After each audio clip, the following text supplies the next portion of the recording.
को ढेर सारा आशीर्वाद भी देते हैं। सर बहुत कुछ बताए हैं कि हम लोग कैसे करने जा रहे हैं, आप लोगों के लिए क्या करने आए हैं। जैसे ही अजीत जी बताए कि हमारे यहाँ गांव में पढ़ाने वाले बच्चे भी तैयार हैं और पढ़ने वाले बच्चे भी तैयार हैं। हम लोगों ने तुरंत एक सप्ताह के अंदर में हम लोग योजना बनाए और हम लोग कार्यक्रम तय किए कि हम लोग 26 जनवरी से पहले आप लोग के यहाँ आएंगे और बच्चों को पढ़ाने के लिए हम लोग शुरुआत करेंगे। हर एक गांव में स्कूल है, कोई ये नहीं कह सकते कि हमारे यहाँ पढ़ाने का सुविधा नहीं है। और प्रत्येक गांव में जो स्कूल है कम से कम 2-4 मास्टर साहब जरूर हैं। सभी मास्टर साहब को 50,000 से ऊपर का वेतन मिलता है। तो आप जोड़ लीजिए कि अगर 4 मास्टर साहब हैं तो 2,40,000 रुपया आपके गांव से उसको जा रहा है। और आपके गांव के अगर बच्चे नहीं पढ़ रहे हैं तो इसमें आप लोगों की गलती है। आप बच्चे को नहीं भेजिएगा, वो पढ़ाएंगे नहीं, उनको महीना बंद नहीं होगा। इसलिए स्कूल भी भेजिए।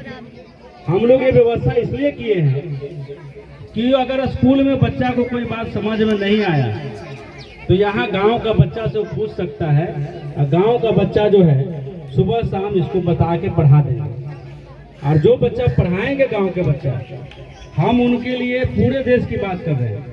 अगर ये बच्ची पढ़ाने आएंगी, अगर इनको परीक्षा देने के लिए मान लीजिए पटना जाना पड़ा या दिल्ली जाना पड़ा या बेंगलोर जाना पड़ा, कहीं भी जाना पड़ा, हम इनके लिए वहाँ रहना खाना की व्यवस्था हम लोग फ्री में कराते हैं। इनको कहीं रूम लेने का जरूरत नहीं है, कहाँ ठहरेंगे इनकी चिंता नहीं करनी है। हम लोगों के पास सूचना मिल जाना चाहिए कि बच्ची की व्यवस्था करना है, हम लोग करेंगे। और हम लोग जो पैसा देने जा रहे हैं लोगों को, हम लोग कोई महीना नहीं दे रहे हैं। हम लोग इसलिए दे रहे हैं कि इनकी पढ़ाई में बाधा नहीं है।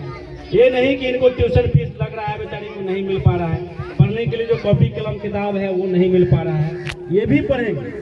जो बच्चा पढ़ाएगा उसको भी हम लोग आगे बढ़ाएंगे, जो बच्चे पढ़ने वाले हैं उनके लिए भी हम लोग काम करेंगे। हम लोग जो भवन अभी बनाने जा रहे हैं पटना में, उसका उद्देश्य भी यही है।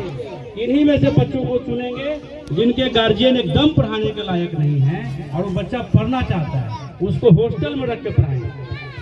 और सरकार भी हॉस्टल खोले हुए, हर एक जिला में हॉस्टल है जहाँ बच्चा रह के फ्री में पढ़ सकता है। आप लोग का उम्र उसमें बना हुआ है, कितना साल का बच्चा क्या पढ़ेगा। तो हम लोगों से जब जुड़ कर रहेंगे, अजीत जी जैसे जुड़े हुए हैं, हम लोग आजकल मोबाइल का जमाना है, मोबाइल के माध्यम से सबको जोड़ के रखे हैं, तो हम लोग मैसेज देते रहते हैं। और हमारे सामने जो अभी अखिलेश सर बोल रहे थे, ये बहुत बड़े अधिकारी हैं, यानी ये बड़े बड़े ऑफिसर के यहाँ छापा मारते हैं। छापा मारने के बाद उसकी गलती को पकड़ते हैं कि तुम कहाँ गलत खर्चा